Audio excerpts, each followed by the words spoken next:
आने लगी। फिर छत पर कुछ रेंगने लगा। खर खर। रामदयाल पसीने से भीग चुका था। उसने भगवान का नाम लेना शुरू किया। तभी ट्रक अपने आप रुक गया। इंजन बंद, लाइटें बुझ गईं।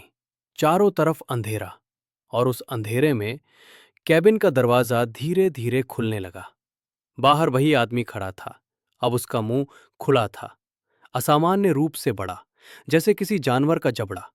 उसने धीमी, भारी आवाज में कहा, मुझे मेरी जगह पहुंचा दे। रामदयाल की हिम्मत जवाब दे गई। वो बेहोश हो गया। सुबह कुछ ग्रामीणों ने ट्रक को सड़क के बीच खड़ा पाया। इंजन ठंडा था। रामदयाल कैबिन में बेसुध पड़ा था। जब उसे होश आया, वो एक ढाबे पर था। ढाबे वाले ने कांपती आवाज में पूछा, तुम उस काली सड़क से जिंदा कैसे लौट आए? रामदयाल ने जब अपनी कहानी सुनाई, ढाबे पर सन्नाटा छा गया। एक बूढ़े ने कहा, पिछले साल वहां एक ट्रक ड्राइवर मरा था, उसी जगह। आज भी उसकी आत्मा सवारी मांगती है। रामदयाल ने उसी दिन ट्रक चलाना छोड़ दिया। लेकिन कहानी यहीं खत्म नहीं होती। आज भी उस हाईवे पर रात के समय ड्राइवर कहते हैं, पीछे किसी के चलने की आवाज आती है। छत पर कोई रेंगता है। मेरा वहम होगा, उसने खुद से कहा।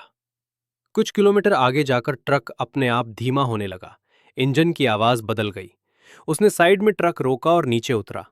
चारों तरफ सन्नाटा था, इतना गहरा सन्नाटा कि अपने कदमों की आवाज भी अजनबी लग रही थी। जैसे ही वो ट्रक के पीछे पहुंचा, उसके पैरों तले जमीन खिसक गई। ट्रक के पिछले दरवाजे पर हाथों के निशान थे, साफ साफ, जैसे किसी ने खून से बनाए हों। रामदयाल के गले से आवाज नहीं निकली। उसने कांपते हाथों से पानी की बोतल उठाई और निशान धोने लगा। लेकिन जितना धोता, निशान उतने गहरे होते जाते। तभी उसे महसूस हुआ, कोई उसे देख रहा है। धीरे धीरे उसने गर्दन घुमाई, जंगल की ओर। पेड़ों के बीच वही सफेद कपड़ों वाला आदमी खड़ा था। अब उसका चेहरा दिख रहा था। आंखें नहीं थीं, सिर्फ काले गहरे गड्ढे। रामदयाल भागकर केबिन में चढ़ा और ट्रक स्टार्ट किया। ट्रक झटके से आगे बढ़ा, स्पीड बढ़ती चली गई। लेकिन डैशबोर्ड पर अचानक एक आवाज गूंजी, रुक जा। रामदयाल ने ब्रेक नहीं लगाया। रुक जा। इस बार आवाज उसके कान के बिल्कुल पास थी। पीछे देखा, केबिन खाली था। अचानक ट्रक के पीछे से किसी के चलने की आवाज आने लगी। फिर छत पर कुछ रेंगने लगा। खर खर।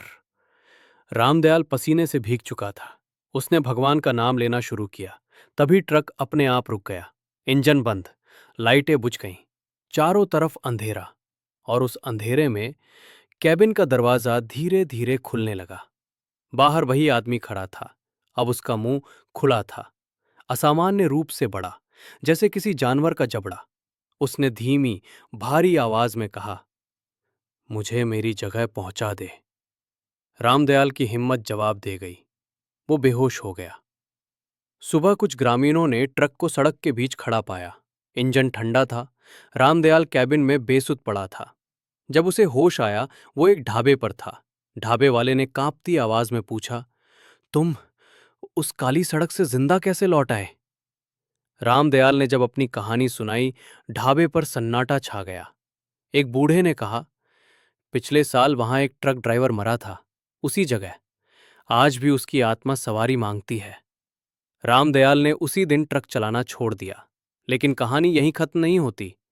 आज भी उस हाईवे पर रात के समय ड्राइवर कहते हैं, पीछे किसी के चलने की आवाज आती है। छत पर कोई रेंगता है, और रेडियो पर एक ही आवाज गूंजती है, रुक जा रामदयाल। उम्र में 45 के आसपास था।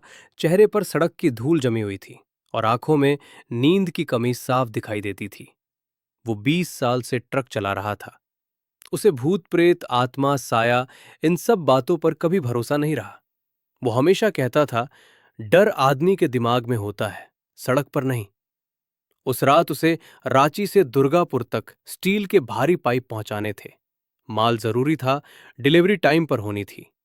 कंपनी का दबाव था, इसलिए उसमें रात का सफर चुना। रात के लगभग 11:40 बज रहे थे। आसमान पर बादल छाए हुए थे।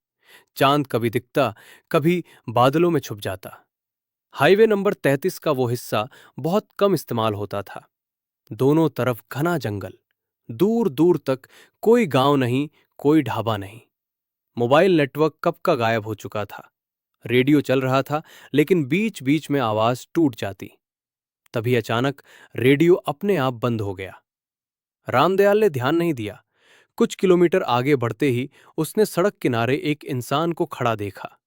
सफेद कपड़े, सिर नीचे झुका हुआ, हाथ उठाकर रुकने का इशारा। उसने ट्रक नहीं रोका, उसने ट्रक आगे बढ़ाया। लेकिन अजीब बात यह थी कि ट्रक की रफ्तार अपने आप कम होने लगी। एक्सीलरेटर दबाने पर भी स्पीड नहीं बढ़ रही थी। ये क्या गड़बड़ है, वो बुदबुदाया। मजबूरन उसने ट्रक साइड में लगाया और नीचे उतरा।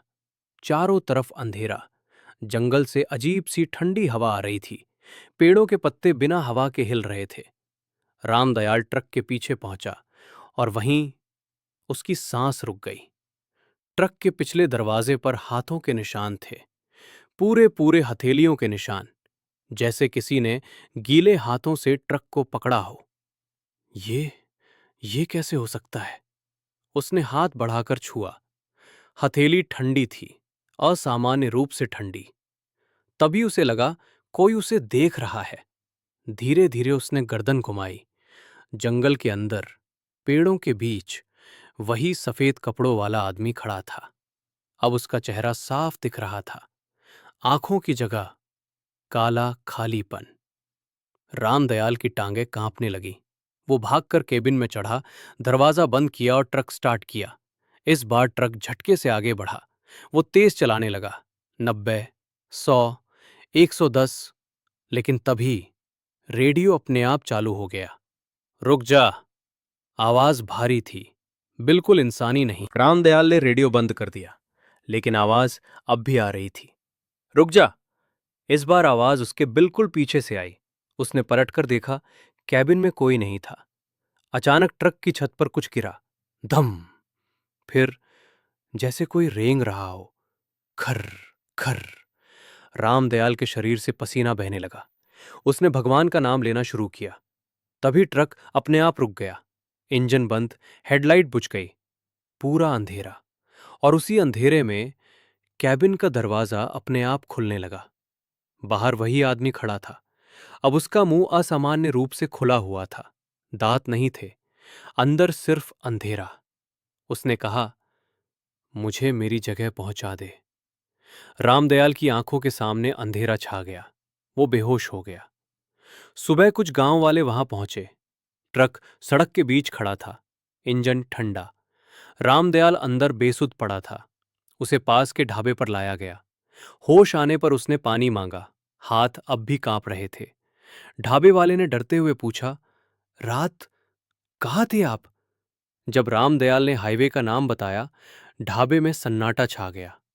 एक बूढ़ा बोला, उस सड़क पर पिछले साल एक ट्रक पलटा था। ड्राइवर की वहीं मौत हो गई थी। कहते हैं उसकी आत्मा आज भी सवारी मांगती है। रामदयाल ने उसी दिन ट्रक चलाना छोड़ दिया। लेकिन कहानी यहीं खत्म नहीं होती। आज भी उस काली सड़क पर रात के समय ड्राइवर कहते हैं, रेडियो अपने आप चालू हो जाता है। पीछे किसी के कदमों की आवाज आती है और एक आवाज कहती है, रुक जा रामदयाल। ने सोचा था कि ट्रक छोड़ देने से सब खत्म हो जाएगा, लेकिन कुछ चीजें छोड़ने से पीछा नहीं छोड़ती। उस घटना के बाद 3 दिन तक वो बुखार में पड़ा रहा। आंख बंद करता तो वही सफेद कपड़े वाला आदमी दिखता, वही खोखली आंखें, वही आवाज, मुझे मेरी जगह पहुंचा दे। रात में वो अचानक नींद से उठ जाता। पसीने से पूरा शरीर भीगा होता। कभी उसे लगता कोई उसके कमरे के बाहर चल रहा है, कभी लगता छत पर कोई रेंग रहा है। उसने सोचा ये सब दिमाग का वहम है। लेकिन चौथी रात कुछ ऐसा हुआ जिसने उसका ये भरोसा भी तोड़ दिया। रात के करीब 2 बजे होंगे। पूरा घर सो रहा था। अचानक धप धप, जैसे कोई भारी चीज घर के बाहर गिरी हो। रामदयाल की नींद खुल गई। दिल तेज धड़कने लगा। फिर वही आवाज, रुक जा। ये आवाज रेडियो से नहीं थी, ये आवाज बाहर से आ रही थी। रामदयाल कांपते हुए खिड़की तक गया, पर्दा थोड़ा सा हटाया और जो उसने देखा उसकी सांसें थम गई। घर के बाहर सड़क किनारे वही ट्रक खड़ा था, वही पुराना ट्रक, वही नंबर प्लेट, वही जंग लगे दरवाजे, जबकि ट्रक तो उसने कंपनी को लौटा दिया था। और ट्रक के सामने वही सफेद कपड़ों वाला आदमी खड़ा था। इस बार उसका सिर उठा हुआ था, चेहरा सड़ा हुआ, त्वचा जगह जगह से काली, आंखों की जगह अब भी वही अंधेरा। उसने धीरे से कहा, अब तू नहीं चला तो मैं चलाऊंगा। रामब्याल पीछे हट गया, पैर लड़खड़ा गए, वो जमीन पर गिर पड़ा। तभी ट्रक का हॉर्न अपने आप बज उठा। तो पूरा मोहल्ला गूंज उठा, लेकिन किसी को आवाज सुनाई नहीं दी। अगली सुबह रामदयाल सीधा एक पुराने ओझा के पास गया। गांव से दूर जंगल के किनारे रहने वाला ओझा कालू बाबा। कालू बाबा ने उसकी बात सुनी, फिर जमीन पर कुछ रेखाएं खींची, आंखें बंद की। कुछ देर बाद बोला, जिसे तूने सवारी समझकर नहीं रोका वो अधूरी आत्मा है। रामदयाल ने कांपते हुए पूछा, वो मुझसे क्या चाहता है? कालू बाबा की आवाज भारी हो गई। वो ट्रक ड्राइवर था, उसी सड़क पर मरा। उसकी लाश कभी घर नहीं पहुंची, उसकी आत्मा आज भी सफर में अटकी है।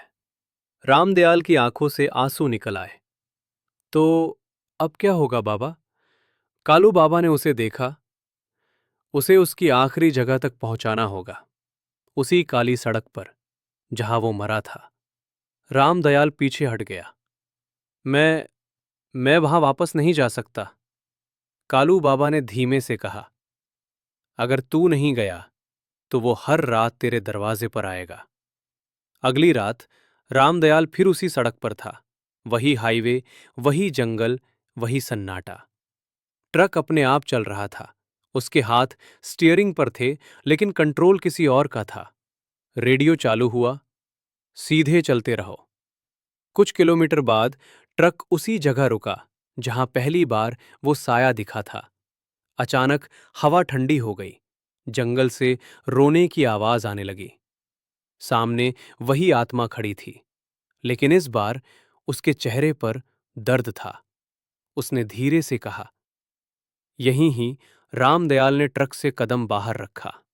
जमीन हिलने लगी, पेड़ झुक गए, हवा चीखने लगी, और अगले ही पल वो आत्मा धुएं में बदलकर मिट गई। चारों तरफ शांति छा गई।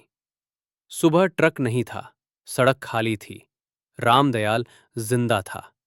लेकिन आज भी उस हाईवे पर कुछ ड्राइवर कहते हैं, अगर रात को कोई सफेद कपड़ों वाला